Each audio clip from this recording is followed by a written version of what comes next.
In the summer of 2008, the United Kingdom is under siege. Over 3 months, nearly 200 UFO sightings sweep across Great Britain. How big it was, if it had come nearer, I just don't know. A huge triangular object, like one seen over the United States. I've never seen anything like it. And new images surface. In one, an unknown object in close proximity to a tornado. This is probably the best photographic evidence I've seen yet. In another, something bizarre is photographed tumbling through the air. And strangest of all, a police helicopter hotly pursues an unknown craft. Police claimed that the helicopter chased the UFO. Could there be a reason for this sudden UFO escalation? The object accelerated 10 times as fast as a military jet. And is the British government hiding something? This is case number 52004, UFO Storm.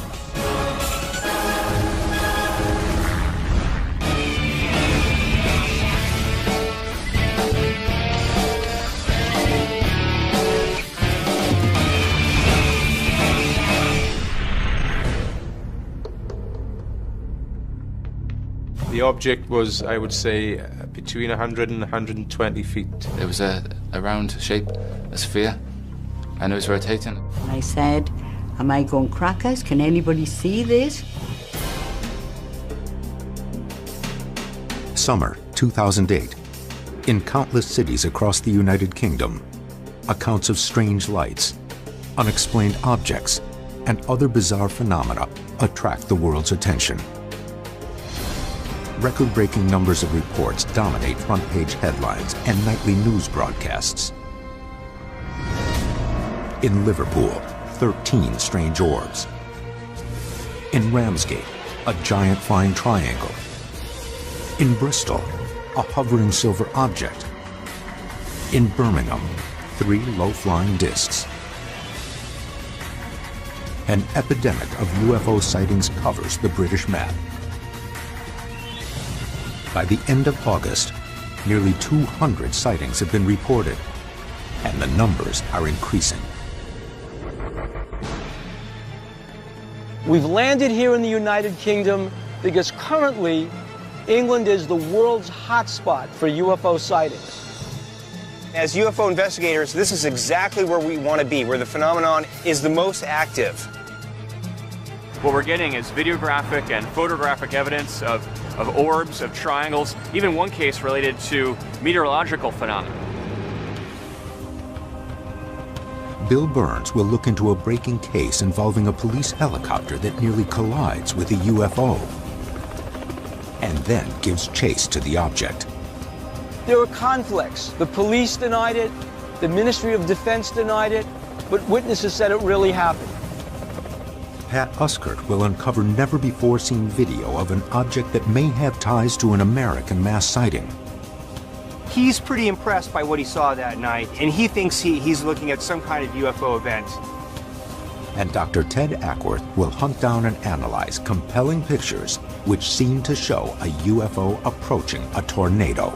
The object was very, very close, near this twister. Are those related? Is there some cause and effect? I'm not sure, but I'd like to find out. This epidemic of UFOs has happened before, across the Atlantic. June 1952. Throughout the United States, an alarmingly high number of UFO sightings sweep from coast to coast. The following months come to be known as the Summer of the Saucers.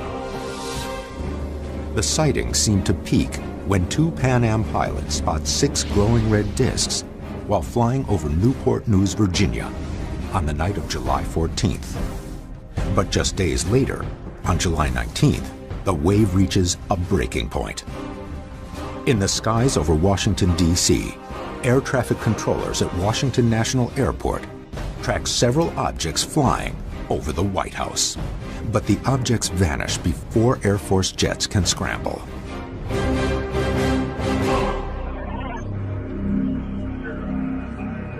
Now, there is a new Summer of the Saucers. This thing was just motionless, it just stayed there, and every now and then it would flash. I didn't believe in extraterrestrial life until I saw this UFO. Whatever is happening in the United Kingdom has left many residents rushing to record their encounters as proof that something is going on. I'm about to meet with Steve Tuzer, who witnessed some strange lights at the height of this UFO wave. He's got some interesting video, and we're going to check it out.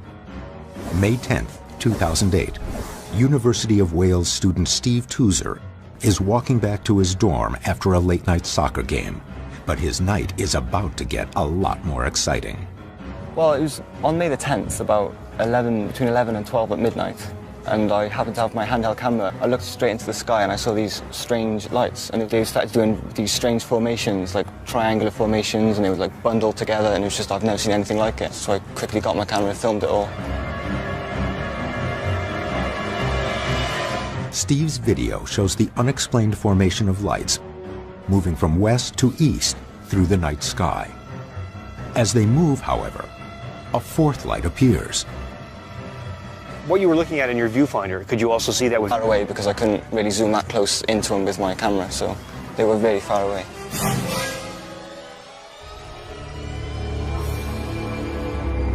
What was their trajectory?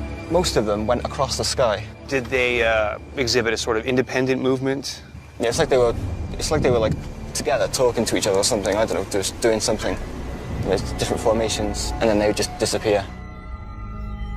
I have to say, the footage is very interesting. We are looking at lights in a formation that are hovering over the town. Now, because of the distance and the quality of the camera, I can't really know what these lights were, but that's why we're going to have it sent to the lab and have Ted analyze the footage and see what he can make of it. Steve Tuzer isn't the only person perplexed by strange objects in the British skies in the coming months. July 28th.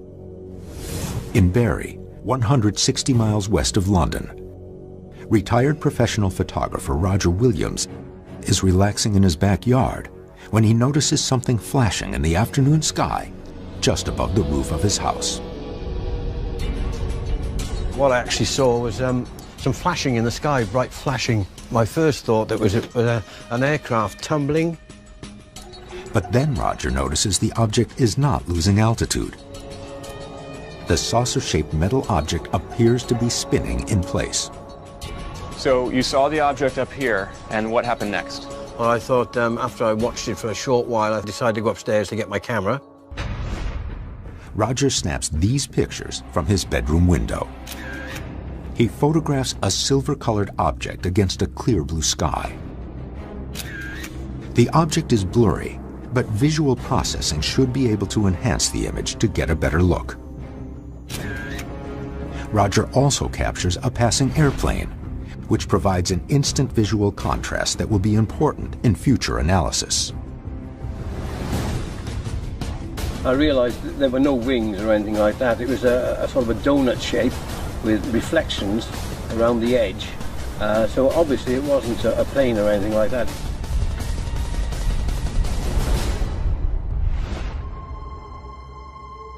Roger has an unobstructed view while taking the photos.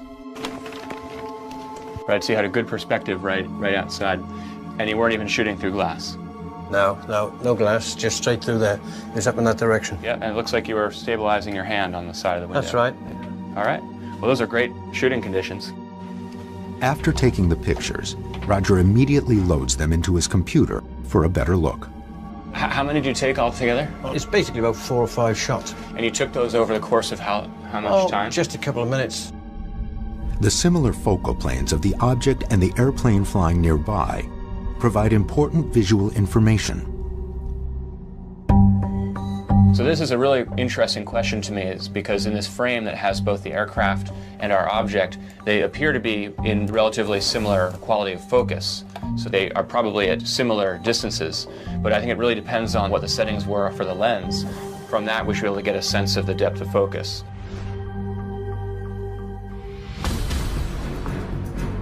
By obtaining the lens settings and aperture from Roger, Ted can now conduct a complete photo analysis to see if he can identify this silvery tumbling object. I have to say this is probably the best photographic evidence I've seen yet.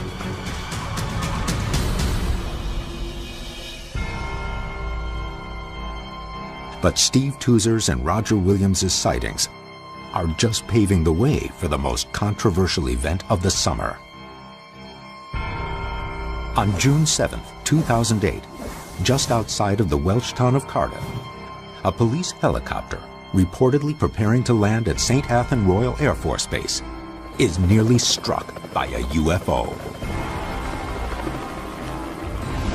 To many researchers and news agencies, this is Britain's most compelling UFO case in years.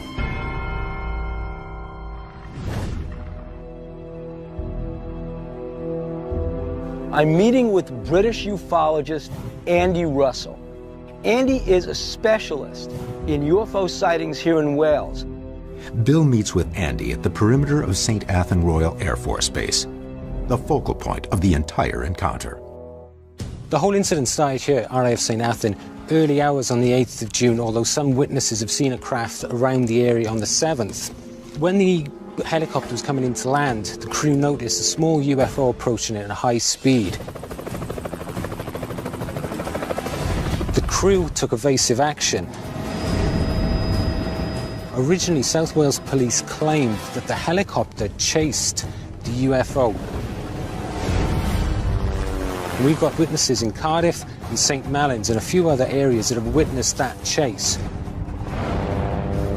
Later, South Wales Police have retracted that statement and said that the chase never took place. Why would the police change their story? Bill has tracked down a lead that may prove the authorities are involved in a cover-up. We found a commercial pilot who was in that airspace that night. He was approaching Cardiff Airport, and the tower radioed him and said, "Be advised, a police helicopter is tracking a UFO in your airspace." One pilot's confession may help prove the authorities gave chase to a UFO. What were the police following? And were they trying to keep up with technology well beyond their own? The object accelerated 10 times as fast as a military jet.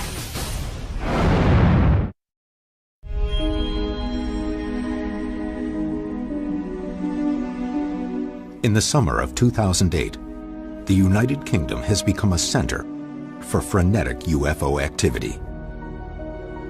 Reports, pictures, and videos have been captured all over the country.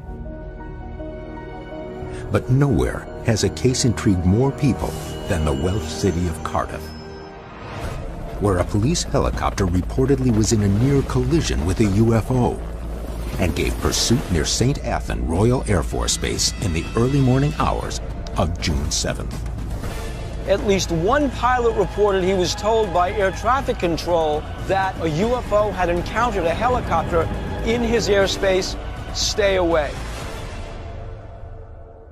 UFO hunters are in the UK to investigate the events taking place in the summer of 2008.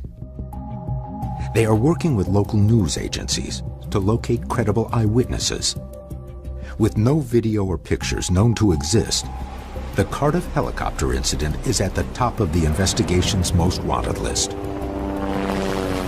Bill Burns is contacted by a pilot who says he was in the skies the night of the incident, and he was alerted by air traffic control to the situation. Today I'm meeting with the commercial airline pilot who was warned out of Cardiff Airport airspace by the tower because they said they were tracking a UFO and a police helicopter. But after several hours, the pilot doesn't show for his scheduled interview. Originally, he agreed to talk with us and tell us the entire story. Then he abruptly canceled. He won't return our phone calls.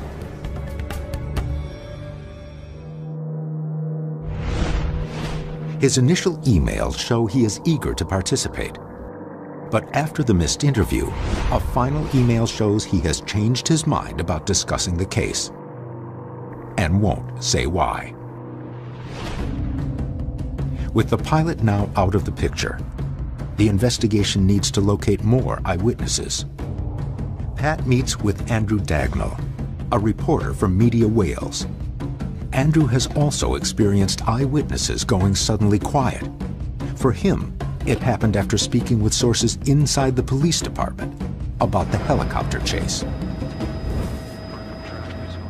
A policeman was driving a helicopter so that he saw what he said was a UFO and chased this UFO out across the east into the Bristol Channel, where it then disappeared. So how did you come by this information? The police actually reported this to us, and that's what made it so significant, was that it was actually coming first-hand from the authorities. Andrew Dagnall's police sources confirmed that one of their helicopters chased a UFO. But later, authorities offered up a contrary statement. According to the South Wales Police Department, quote, there were a variety of aircrafts of different shapes and sizes. In all probability, this sighting has just confirmed that one of these was in the area at the relevant time. The helicopter did not follow it or chase it across the Bristol Channel. Have you been able to get in touch with the police officers that were involved in this incident? We've never actually been able to speak to him. That makes it difficult for us to pursue as a story because, you know, we're getting nothing back now from the police. This seems to be very common with these sightings. Something big happens, and then they attempt to cover it up, basically. I think we're onto something, that something really did happen over Cardiff involving what appears to be a genuine UFO. Bill is now seeking connections between the various events taking place this summer. To further understand what may be going on, he is meeting with Nick Pope, a former Ministry of Defense investigator who was assigned to UFO cases by the British government. So we have a video that someone shot of an object over South Wales, and I'd like you to take a look at it and see if you think this resembles anything like the descriptions that you've received. I mean, it's a fascinating piece of footage. It's interesting. Many of the Cosford witnesses talked about two lights, and it was only later that some of them, particularly those who saw it really close, noticed a third and fainter light. But yeah, that is similar to what's been reported at Cosford. The Cosford incident took place on March 30th and 31st in 1993. It involved over 100 witnesses who saw 2 or 3 lights on what they believed was a triangular-shaped craft. The incident entangled 2 Royal Air Force bases, Cosford and Shawbury. What's at these bases that would interest some kind of other craft? Shawbury is somewhere where helicopter training is undertaken. Cosford is basically an engineering base. So it's a wide mixture of different establishments. These aren't just UFO sightings, however. These are craft that actually go over the base, they hover over the base, they linger over the base. More than that, in relation to the Cosford incident, one of the Air Force witnesses told me that the object accelerated away probably 10 times as fast as a military jet. It's not just lights in the sky. When it comes to sightings at military establishments, whatever this phenomenon is, does seem to be paying particular attention. We don't know what these things are, but they're in our airspace, and we want to know. Though it may be impossible to know why these sightings are happening, witnesses continue to be amazed at what they are seeing. Local media assistance has helped uncover an eyewitness who saw the Cardiff helicopter event on the night of June 7th. Sometime after midnight, Amanda Berry is in her kitchen, preparing to turn in for the evening, but soon realizes her night is just beginning. Well, I was basically, sort of washing dishes, doing normal, just usual things, working on my computer. I looked out of the window and I basically saw this light, sort of an orangey sort of light. Amanda watches as a helicopter emerges behind the strange light. To her, it appears to be following or chasing the object. What drew your attention to this thing? What was unusual about it? Well, I mean, it was flying quite quickly, but it was sort of flying in a very smooth way, which you wouldn't, in a sort of broad arc. According to Amanda, it is able to evade the helicopter with relative ease. Did it appear that this thing was moving faster than the helicopter? Yes, it did. I was getting the impression that the helicopter was kind of struggling to keep up with it, and it seemed to be flying along quite effortlessly, really. I mean, it was almost like as if it was teasing the helicopter, you know. Amanda's description matches what many local media outlets reported hearing from other witnesses. But skeptics dismiss this sighting, claiming it is something far more prosaic, a simple paper balloon known as a Chinese fire lantern. Chinese fire lanterns are often used in celebrations such as weddings, birthdays, and concerts across the United Kingdom. In fact, fire lanterns were launched the night of the sighting at a wedding in the town of Cowbridge, only 5 miles from the St. Athan base.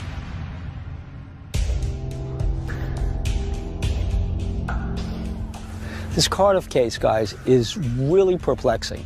On the one hand, you've got the newspapers reporting this as a banner headline. The police admit that their helicopter encountered a UFO. Then the police pull back and say, oh no, nobody can talk to you. Well, it sounds like they're trying to downplay the incident, but according to some of the actual eyewitnesses, they reported that they actually saw the helicopter chasing an object.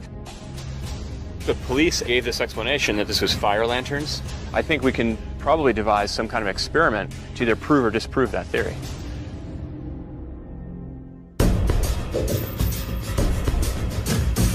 To put this theory to the test, Amanda has agreed to observe a series of fire lanterns and see if they appear anything like what she witnessed on the night of June 7th. With an eyewitness at the ready, the experiment is set for launch. Are police ignoring a case of simple misidentification? Or are they refusing to come forward because of a UFO incident at a Royal Air Force base?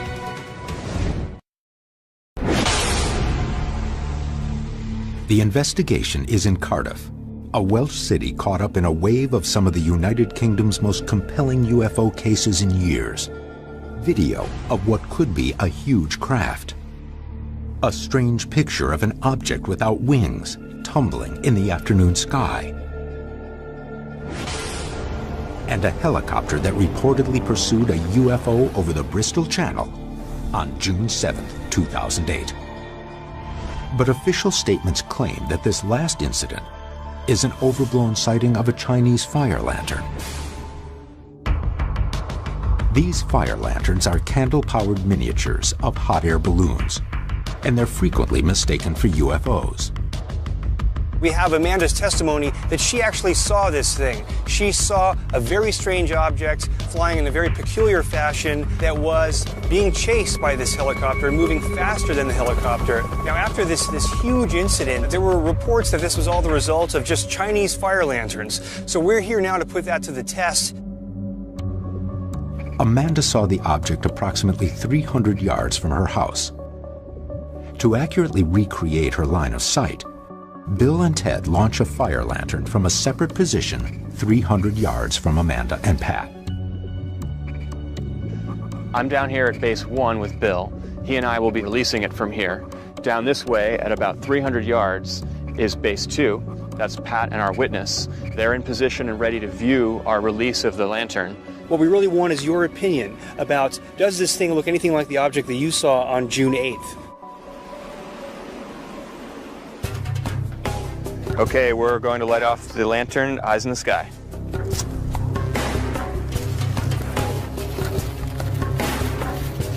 Go.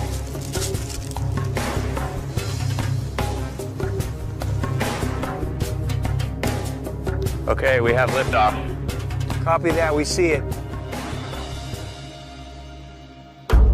Well, Amanda, Well, it you looks, see it? Yeah. Does it look anything like what you saw? It's a lot smaller than what I saw, and even at low altitude they're small. So, well, even the lights on the helicopter I saw were, you know, they were dimmer than the lights on the other craft. You could see that they're, you know, electric lights. They were intense. These lights had intensity. Yeah, yeah. And this was more of a flickering candle or like a campfire. Basically, it just didn't look the same at all, really, you know. I think you've made it clear that this is completely different from what you saw that night. Ted, I just wanted to let you know that we've pretty much concluded that what we've launched here this evening doesn't look anything like what Amanda saw that night. Okay, Pat, roger that.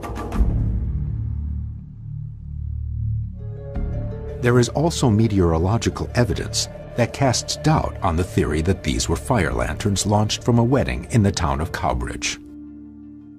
Cowbridge is about 13 miles to the west of Cardiff, and the winds that night, we looked at the meteorological data, are coming basically out of the north. Now, if a fire lantern was launched over Cowbridge and climbed up to 2,000 feet, it would be traveling in this direction, and that is the opposite direction from Cardiff.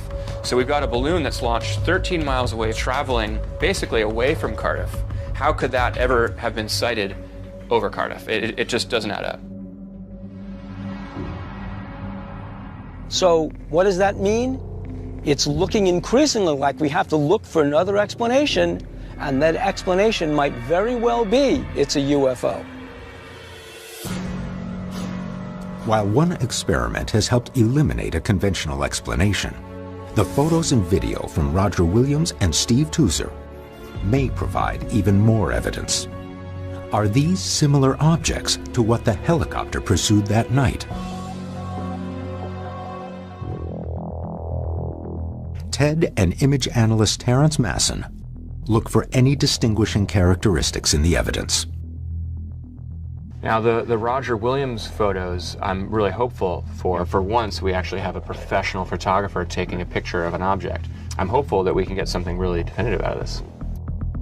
Roger turns his 35mm camera skyward and captures 6 images of a strange disc-shaped object that he at first thinks is tumbling, but then realizes is hovering in place.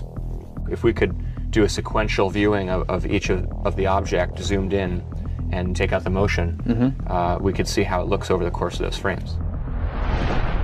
What we did was several things. Able to isolate some motion blur out of it and do some sharpening and contrast enhancement and actually overlay and sequentially analyze those 6 photographs, one on top of another. To me, this is pretty wild. Yeah, it's definitely changing shape. To me, it looks metallic. It looks very clearly reflective. Silver, like an aircraft body, aluminum skin, but nothing at all like the shape of an aircraft.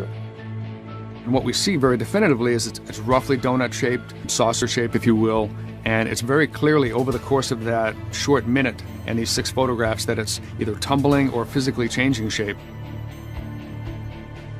It certainly doesn't look like any kind of wings or a helicopter. It's definitely doesn't fit any of our conventional aircraft profile.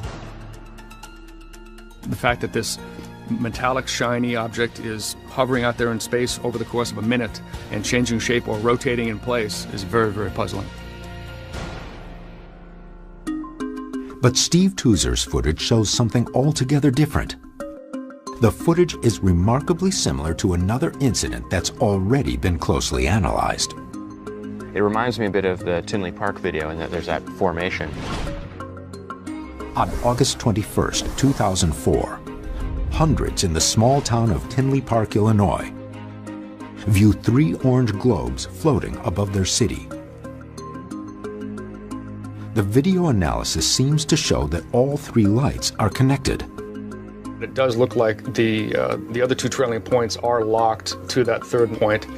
But most shocking is the size of the object. I think 1,500 is a pretty good estimate, plus or minus a few hundred feet. And I don't know any structure that you could fly that could hold lights 1,500 feet apart. Ted and Terrence believe the Tinley Park lights to be a massive single triangular object Though it does show a fourth light, the object Steve Tuser captured is similar.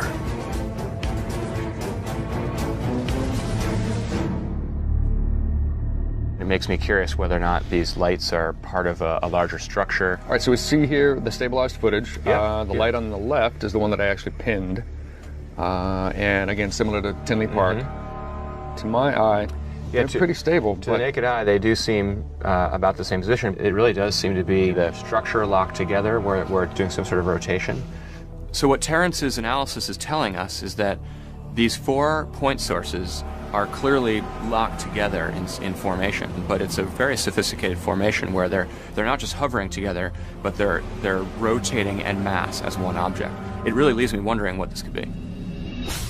One final photo could shed light on the dramatic increase of sightings in the United Kingdom, as a photographer in Lancashire captures what appears to be a UFO approaching a tornado. Everybody has said, what is that? The latest wave of UFO sightings over the United Kingdom has seen strange triangles, bizarre silvery objects, and a helicopter pursuit over the Bristol Channel. But the most unique case might involve a UFO and a tornado. Melanie Walwork of the Lancashire Evening Post received this photo days after it was taken. Well, yeah, I thought it was certainly very interesting. It was crazy enough that there was the funnel cloud in Lancashire for a start, never mind now with this, this thing next to it that no one was, too sure what it was. But more compelling for Mel is the amount of sightings in the area, especially this summer. Do the sightings tend to come together in certain months of the year? There certainly has been a lot over the last few months, obviously the summer months. Lancashire is a hot spot. Though Mel received many calls and many reports, none had the evidence that Pat Regan did when he snapped his photograph. July 6th, 2008. Pat Regan is on a normal afternoon excursion with his daughter Jasmine in Lancashire. He takes this photo when he sees the tornado forming in the distance. When he arrives home, he downloads it to his computer for a better look. At first, it just seems to be a picture of the nearby tornado. But on closer examination, Pat discovers it contains something even more intriguing. Ted and Pat head out to meet Pat Regan and his daughter Jasmine at the exact spot of their sighting, the Rufford Canal. It almost looks like we could have another tornado again today. Yeah. Are these similar conditions now to the day you had the sighting? It's a little bit cooler than when we saw the tornado. There was blue sky like this, but it was also quite thundery. So Jasmine first spotted the twister around here. Jasmine was playing there, and I heard her saying, "Daddy, Daddy, there's a twister, there's a twister." Concerned at first, Pat realizes that the funnel cloud is far enough in the distance to take a photograph. He seizes the opportunity. But he realizes he captures something even stranger when he arrives home. There was a speck in one of the pictures, and this is the speck that everybody has said, "What is that?" Pat enhances the photograph. In what seems to be close proximity to the tornado, he sees a strange greenish disc-shaped object. We don't know what it was. We said, well, could it be something from the twister? Could it be an aircraft? But all these seem to be impossible because it doesn't seem to be anything like that. So you didn't see the UFO that day? No, we didn't. Well, we saw it, but we didn't register it in our brains. It was there because it was on the picture. Yeah, we only noticed later on. Do you know if the twisters caused any damage? Didn't get the feeling it was going to do any damage, but it only seemed to be peaking downwards some distance from actually Earth. It wasn't touching down? It didn't seem to be. But when you were watching it, did you see any debris getting kicked up at the base? No, we didn't. If the tornado didn't touch down, it probably couldn't have picked up something large enough to be the object in the picture. Seems strange to me is that we have a sighting of some unknown object associated with a strange meteorological phenomenon, and apparently the object was very, very close near this twister. Are those related? Is there some cause and effect? I'm not sure, but I'd like to find out. But with so many unidentified objects being seen this summer, many are asking why the British government isn't seriously investigating this UFO wave. The British government has upheld the importance of UFO investigation for years and recently declassified the largest number of UFO investigations in this country's history.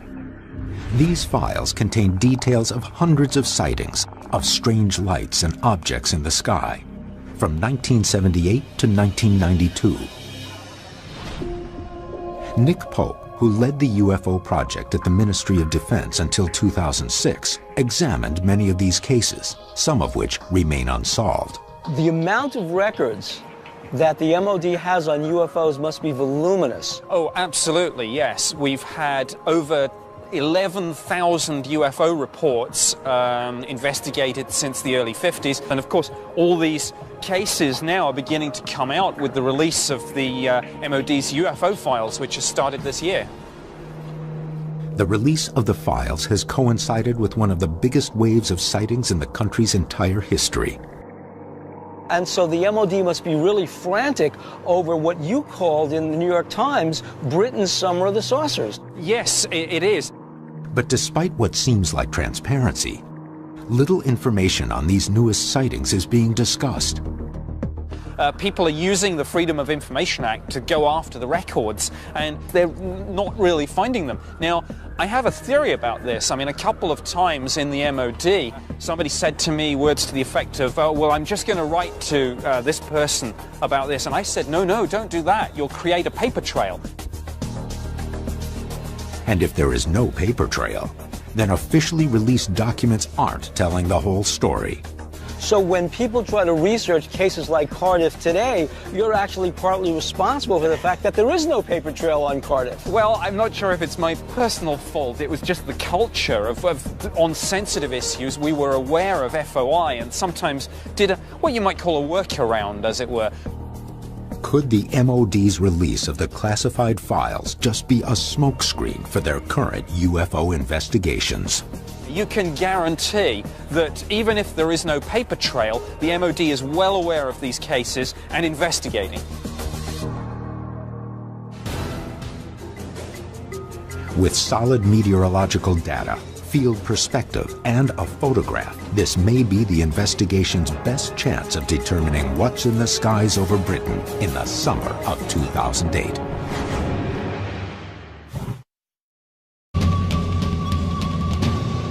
An extraordinary photograph involving a tornado and a possible UFO has surfaced in Lancashire in the UK. Could this be the evidence needed to validate the numerous sightings sweeping the United Kingdom in the summer of 2008? I'm at the University of Manchester at the Centre for Atmospheric Sciences. I'm about to meet with Dr. Grant Allen, who's an expert with tornadoes and twisters. I'm hoping that Dr. Allen can give me some information about the tornado that I can use when I get into the digital image processing.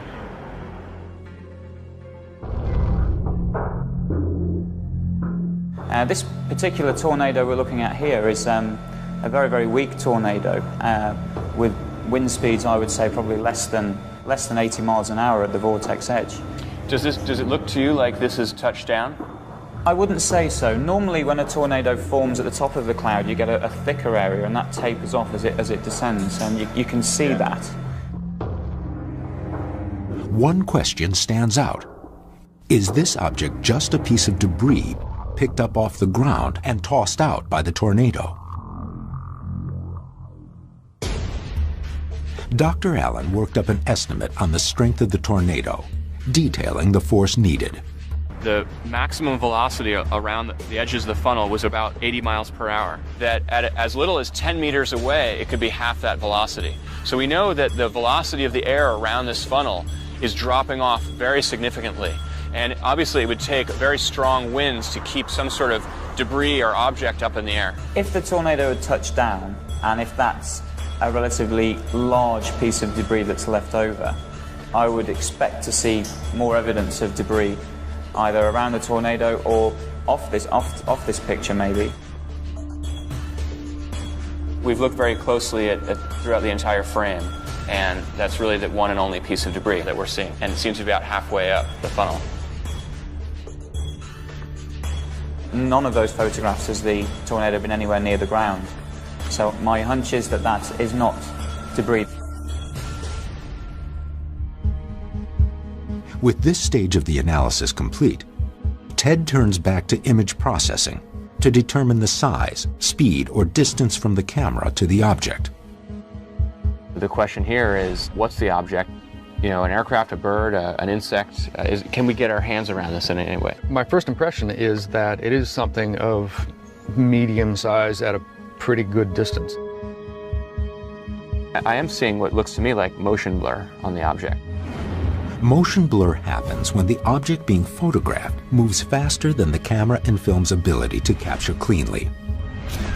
It is usually affected by the camera's shutter speed. Let's look up the shutter speed. 5 thousandths. Right, so that's really fast. Shutter speed on a camera dictates whether the photo is sharp or blurry. Pat Regan's camera shutter was set to open and close at 1/5000th of a second.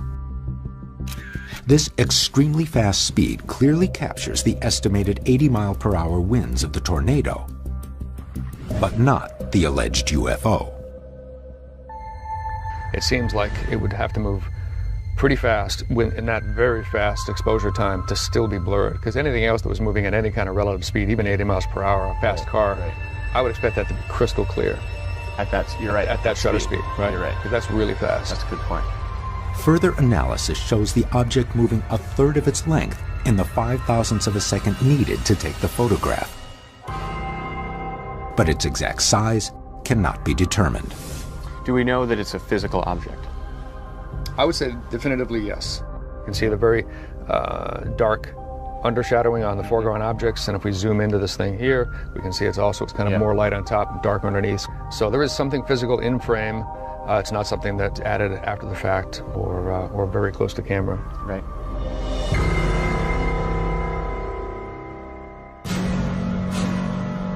No debris in this area is to be expected, and yet there's this large object in there traveling at a very high rate of speed right next to the tornado. So it's very curious. There's a lot of unanswered questions. A mysterious flying triangle. A metallic sphere shot by a professional photographer. A large, fast object that doesn't look like any known craft approaching a tornado. This has been a really fruitful trip. We've been able to collect what, in my impression, has been some of the highest quality photographic evidence I've ever seen. From conducting our own experiments, I'm of the opinion that there actually was some kind of unusual object that interacted with this helicopter. We found that even though the MOD is releasing its files, it's still keeping mum about cases. We're left with the possibility that we will uncover the piece of thread that will unravel the whole secret and finally reveal the truth. But even as the summer draws to a close, the events continue. September 7th, just outside of Southport. Near Pat Regan's sighting of the tornado object, residents flood emergency services with reports of a blazing object falling out of the sky. September 13th, in Bristol, near the Cardiff helicopter incident, 5 bright orange lights circled the night sky. And September 22nd, reports of triangular lights pour in from the towns of Rose, Johnston, and Boris. As events escalate and with more and more witnesses, the truth may be just a sighting away. In this documentary, you will see miraculous UFO footage that has been authenticated by Top UFO. The documentary featured an extensive summary of the footage, the canisters containing the footage, an expert analysis from the likes of Stanton Friedman. One film expert noted in the documentary that the footage came in an old Soviet canister that had information labeled on it that was consistent with info written directly on the film reel. The numbers on the film's header matched the canisters they came. The header of the film had the crest of the KGB on it, and the term for top secret is shown in the first few seconds of this footage and image to the right. Having real-looking alien footage is one thing, but including the original film real canisters means you are extremely close to proving 100% authenticity. This is something that has traditionally lacked in other more popular alien videos such as the widely known Alien Autopsy or the Alien Interview videos. Several KGB documents. In the documentary, several KGB documents are produced to prove the film is authentic, along with credible testimony from a former Soviet KGB operative who claims to know about the event. At first everyone believed that those debris were part of some novelty aircraft manufactured in the United States or England, said Pavel Klimchenkov, a former KGB operative, but having done some measurements material analysis, we came to the conclusion that none of the domestic or foreign manufacturers known to us could have produced this apparatus, at least not in the conditions existing on this planet. Along with Pavel's testimony, authentic KGB top-secret documents were obtained by the filmmakers, allegedly costing them $10,000. The documents described in detail a crash site recovery operation of a disc-shaped object and organic remains. Based on the credible testimony, KGB documents, expert film analysis and the general good feeling one gets when watching this interesting crash site video, it is safe to assume that this film indeed may be authentic. What about the autopsy? This footage will be posted in our second part article along with thoughts and analysis, actors, training exercises, skepticism. Some have put forth the argument that an American production crew filmed the footage in March 1998. These claims are put forth on websites claiming to know the truth about this footage. To date they have failed to show even one current photo of any of the soldiers in the film, nor any statements from the actors that they were indeed only actors in this film. This should be easy to obtain if the footage was recently filmed.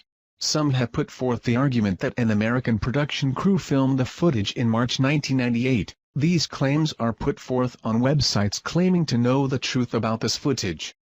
To date they have failed to show even one current photo of any of the soldiers in the film, nor any statements from the actors that they were indeed only actors in this film. This should be easy to obtain if the footage was recently filmed. Another theory suggests the film was a training exercise. Yet no one has produced witnesses verifying this claim. One skeptical viewpoint suggests that the object's thickness is far too small to support any would-be alien pilot. The craft's outer edge as seen on the image is only 12 to 36 inches. However, it is not necessarily indicative of the overall thickness of the craft.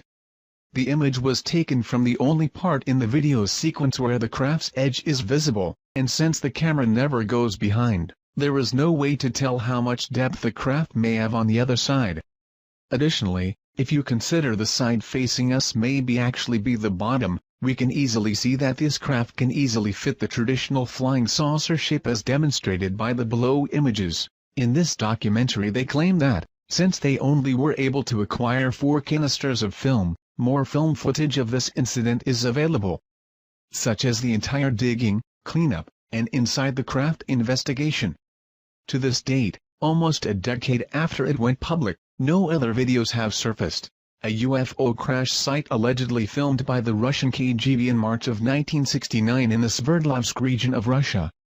The footage was later obtained by documentary filmmakers who then published the movie, The Secret KGB UFO Files. A film expert noted in the documentary that the film came in an old Soviet film can and the numbers on the film's header matched the cans they came in. The header of the film has the crest of the KGB on it and the term for top secret. An autopsy of the alleged pilot of the UFO is seen in the documentary film. Soviet doctors examined the burnt torso of the entity and it is revealed that the 3 doctors died 1 week later, all from cerebral hemorrhages.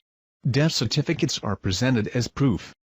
Several KGB documents are produced to prove the film is authentic. Some have put forth the argument that an American production crew filmed the footage in March 1998. These claims are put forth on websites claiming to know the truth about this footage. To date they have failed to show even one current photo of any of the soldiers in the film, nor any statements from the actors that they were indeed only actors in this film. This should be easy to obtain if the footage was recently filmed. Another theory suggests the film was a training exercise. Yet no one has produced witnesses verifying this claim. UFO aliens may have helped build pyramids of Giza, says Cairo University archaeologist. Head of the Cairo University Archaeology Department, Dr. Ayla Shaheen, in December 2010 had told an audience that there might be truth to the theory that aliens helped the ancient Egyptians build the oldest of pyramids, the pyramids of Giza. On being further questioned by Mr. Marek Nowak, a delegate from Poland, as to whether the pyramid might still contain alien technology or even a UFO with its structure, Dr. Shaheen was vague and replied, "I cannot confirm or deny this, but there is something inside the pyramid that is not of this world." Delegates to the conference on ancient Egyptian architecture were left shocked. However, Dr. Shaheen had refused to comment further or elaborate on his UFO and alien-related statements. Down below is 90's The Secret KGB UFO Files documentary, that deals with the fact that Russian had already discovered the tomb of alien humanoid in Egypt and something is beneath the pyramid. The Secret KGB UFO Files documentary interestingly supporting the head of the Cairo University Archaeology Department, Dr. Ayla Shaheen, claim as well. Actually, ancient Egyptian writings very often talk of beings from the sky opening and bright lights coming down to teach them technology and give them wisdom. Many pictures and symbols resemble UFOs and aliens. Possibly aliens built the Great Pyramid. And these solid long-lasting construction techniques were adopted by the Egyptians. Ancient Egyptian legends tell of Tebzepi, or the first time. This is described as an age when sky gods came down to earth and raised the land from mud and water. They supposedly flew through the air in flying boats and brought laws and wisdom to man through a royal line of pharaohs. And of course, this was all thrown out the window when Christianity came along. Keep in mind that the gods were the one and only religion that there was. No other conflicting beliefs? Why? Well, because it was fact, not faith. The modern church would have you believe it's just a myth. But you have to ask yourself, on the edge of Occam razor, what truly indeed is more likely? There has always been the question. How did the Egyptians feed and care for the 100,000 slaves that it would have taken to build the ancient structures like that of the pyramids in Egypt? 1 minute it is a very backwards country and almost overnight a highly advanced and technological culture sprung into existence. We now have the answer to that very question and evidence that the Egyptians had extraterrestrial help at that, thanks to Russia, the KGB, and a top-secret project called Project ISIS. Astrophysicist, neurologist and science advisor in Advanced Propulsion System gained access to the files of Project ISIS. This was a top-secret project brought about by KGB concerning the discovery of the tomb of the visitor in 1961. Up until Sci-Fi purchased this exclusive footage from an agent of the Russian mafia, it had never been seen outside the top-secret facilities of the KGB. Sci-Fi showed it one time on television, and as it stands today, no evidence of this film or the project is available. Except what we have copies of here given to us by a client that had taped the original show. This video is a powerful documentary with actual footage filmed by the KGB and verified by specialists in the field. Authentic film footage. If we can somehow bring attention back on Project ISIS and prove it out, it will change the history of the beginning of the civilization of man. During the Cold War, Nikita Khrushchev was determined to show the world that communism was superior over the democracy. As he realized that it would be too costly to compete with the US in the space race, Khrushchev chose to go the other route. Having over 300,000 agents in the secret police and espionage organizations, he focused most of this resource on alternative science, such as paranormal phenomena, psychotrometic weapons, biogenerators and mind-altering machines. 1920s, during the Stalinist regime, a dark room was created where the KGB conducted psychotronic weapons research on prisoners sentenced to die and political dissidents. After 1936, these files were transferred to the secret archives of the KGB, continuing on with their paranormal research. Khrushchev achieved great success with his biogenerators and machines to alter human minds, which worried, naturally, the United States, knowing that the Soviet Union was there to conquer and overthrow. Russia, being that its borders surrounded the largest landmass of the world, had the largest amount of UFO sightings. If they could capture one of these flying objects and reverse engineer it, they could have the greatest advanced aeronautical designs. They got lucky in January 1986 when a spacecraft crashed in Dalgorsk but remained intact. The craft was back-engineered and the process was quite successful. But to achieve the most superior advancement in global domination, they went in search for something that was only a rumor or legend. The Chamber of Knowledge in Egypt. If the legends were true, storehouse of knowledge left behind by ancient visitors from outer space was concealed in the Great Pyramid. A team of archaeologists were composed of Egyptologists from the Russian Soviet Academy of Science, was sent to Egypt. The fearing that the CIA would learn of this expedition, the Kremlin operated with complete secrecy. By the late 1950s, Egypt accounted for 43% of all the Soviet aid for Third World nations. When they started the ISIS project, the Soviet military personnel in Egypt was estimated over 20,000.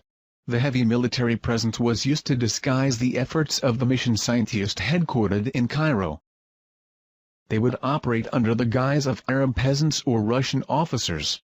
To speed things up, in 1959 the KGB recruited professional informationalists to wiretap Egyptian officials.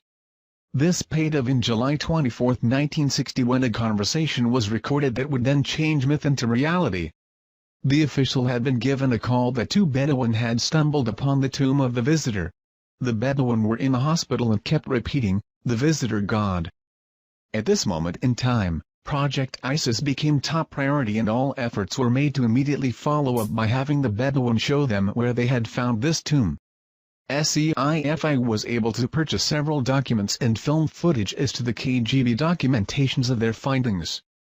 Taken out of Egypt and brought to the secret facility of the KGB was this memo to high-ranking KGB official. My agents had secured the notes of one of the scientists working on the tomb of the visitor findings. Another was the inventory of contents taken from the tomb as follows. Location of finding.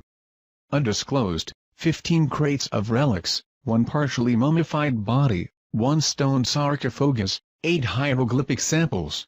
Old report from a project scientist that was one of the first to enter the tomb. During the inspection of the wall segment, we noted that a strange magnet repulsive force seemed to be emanating from the rock. We were unable to find any scientific explanation. Cryptologist report. Partial decoded message on tomb wall indicating a prophecy of the return of the winged gods. The Kremlin took the cryptologist report very seriously. KGB was ordered to determine target locations: planets, stars, galaxies. They had to duplicate the stars as they would have been over Giza thousands of years ago. They finally found it, in the stars and constellation of Orion during the year 10,500 BC. Although it was possible that the builders could have been working off plans of a time before the pyramids was constructed, this was proven not to be the case. Metal and synthetic materials of tomb were determined to be of unknown origin, and the tomb was carbon dated, giving it a dating of 10,500 BC, meaning the pyramid had to have been made at 10,500 BC. Skins of film were purchased by SEIFI through the Russian mafia agent, which originally came from the maximum security archives of the KGB. These skins contain film of KGB filming the process of the tomb and sarcophagus being opened. Sci-Fi had this film analyzed before purchasing by experts in this field. Finding no evidence of fraud, SEIFI purchased skins of film.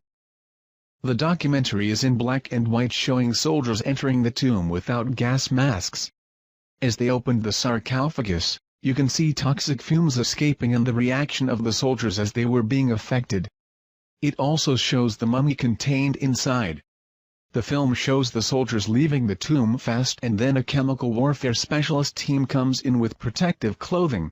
There is talk from one that was there in the tomb, that the energy inside, during the first days of exploration, was very high. They also had a team of psychics go in and do some special readings of the tomb. It later goes on to show the KGB and Bedouin loading trucks with crates to be shipped back to Russia. According to KGB documents, researchers began to wonder if the pyramid was designed for one particular purpose. They thought it was possibly a machine, being that it was designed like a three-dimensional triangular depiction of a hemisphere. Their thoughts were there must have been a reason why it was designed for resonating with the planet. Their thoughts went to a prism and that the pyramids have powers to alter the cosmic rays, that the pyramids are huge prisms capable of concentrating energy, capturing light from the stars which would initiate a process which would turn the pyramid into an interstellar transmitter. The three pyramids and SPHNIX could be integral parts of an immense machine designed by alien engineers linked by a master control mechanism inside the Great Pyramids. They noted that the passageway goes to main chamber, and above the sarcophagus was a tunnelless star shaft. They reasoned that when a specific star alignment occurs, a streak of energy goes down the shaft. Scientists speculated that the radiant energy hitting the sarcophagus could initiate something similar to a cold fusion reaction. The prism structure of the pyramid would then magnify and transfer to the corresponding pyramids. A united beam of energy could erupt, creating a cosmic beacon used by alien starship for future navigation. According to ancient legends all around the world, they all have the same thing in common. The visitors were like men but more like gods. They were giants. They traveled among the stars. They brought us the knowledge. Legends of the first emperors of China were called the Sons of Heaven and made the first pyramids of China. Mexico and Yucatan have similar legends. Star walkers can be found throughout Egyptian texts and American folklore. The visitors are described as the giants, man/gods, giants or titans. And it seems all cultures may be traced to a single parent civilization. Could it be ET?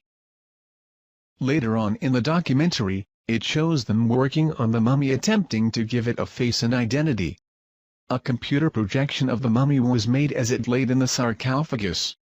Experts that were there to observe the fluorescent reconstruction of the face described to Sci-Fi that if they had not been there themselves, they would not have believed what the face revealed after reconstruction. When skull and face was completed, it showed a humanoid type: large cranium, large eyes, small chin, small teeth, but not Earth humanoid, but some being that had to have been extraterrestrial. Later, using underground radar technology, the KBG found a passageway under the tomb of the visitor. Directly below was a large chamber. They believed they found the chamber of knowledge, but was afraid to open the tomb, thinking it could be a Trojan horse, capable of blowing up the entire planet. They decided to seal the tomb, wipe away the location of the tomb and close the project. It seemed, however, that all were affected by the discovery. Some had personality changes. Some disappeared entirely, others committed suicide, and others no longer could support their old religious beliefs. The first official report of sightings, that we are aware of, was by King Tutkremeni about 3,400 years ago. Sightings continued through the ages. Sightings seemed to pick up with man mastered the skies. But when we conquered the inner workings of the atom, the aliens of Orion stepped up their observation with an explosion of UFO sightings that continue up to the present.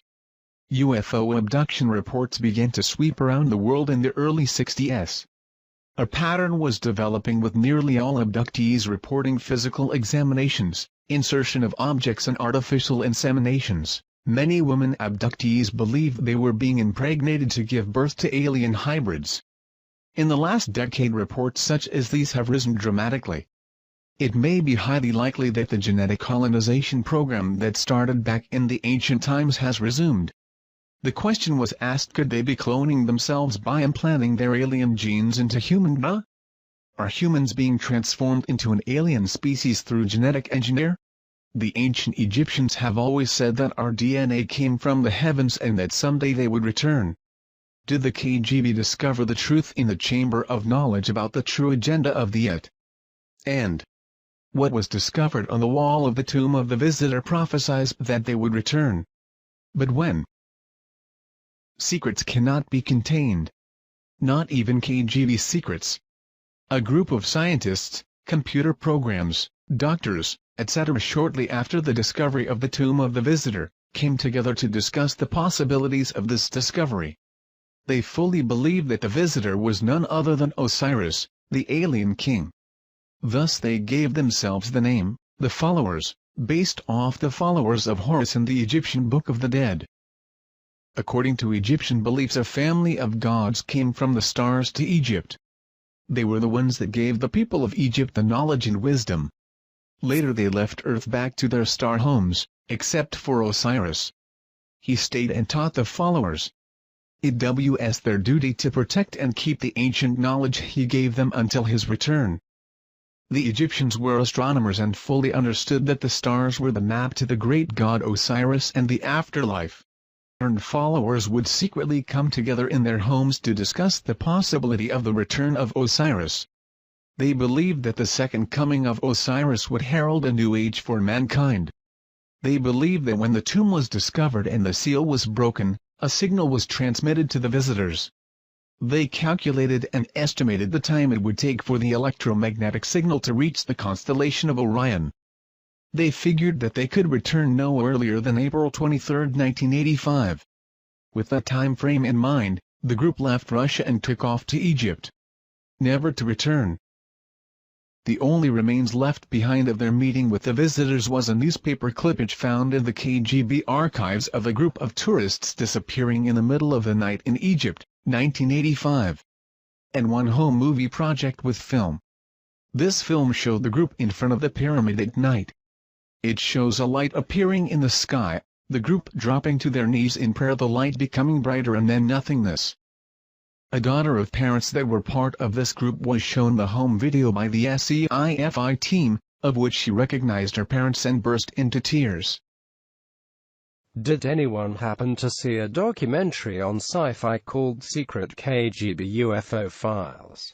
I happened to catch this yesterday, and while I'm leaning to the side of skepticism, I have to admit that it was intriguing. Basically, the story goes, in the early 60s the KGB discovered a tomb at the Giza Plateau containing an EBA. Luckily there was film footage, haha. The grainy film contained footage of archaeologists dressed in KGB gear opening the tomb of what was thought to be an ancient Egyptian king. When they do, toxic smoke overcomes one of them and the other two run out. It is later learned that the body isn't human. The footage looked as if it had been produced to look old. Also included were shots of psychics levitating in the tomb. One thing that caught my attention is the archaeologist that was supposed to have been claimed by the toxic smoke was later helping move crates of evidence down some stairs. Despite the curious film footage, the documentary was very interesting and had me glued from the jump. For decades, American agencies have stockpiled information on UFOs. So did their counterparts behind the Iron Curtain. Soldiers, scientists and spies all paint a disturbing picture of the KGB's secret campaign. Is this the stunning proof that the Soviets recovered something not from this earth? When US researchers began looking into just how much the Soviet government knew about UFOs and extraterrestrial visitation, they were not surprised to learn that the Russians took the subject very seriously. What they didn't expect was evidence of ancient alien visitation, paranormal properties associated with related artifacts, and most shocking of all, of a mass abduction in 1985, among the piles of materials obtained from former Soviet spies. Some extremely puzzling and disturbing documents and film footage surfaced confirming rumors, which had been circulating for decades. In the late 1950s and 60s, the Russians became very interested in a number of unusual and newly discovered archaeological sites in Egypt by interpreting ancient symbols. One of those sites was believed to contain the remains of a life form not from Earth. Startling top-secret film footage, never before seen outside the Kremlin, confirms the Soviet mission to recover and analyze these remains. Join host Roger Moore in an exclusive investigation into one of the most compelling events of our time.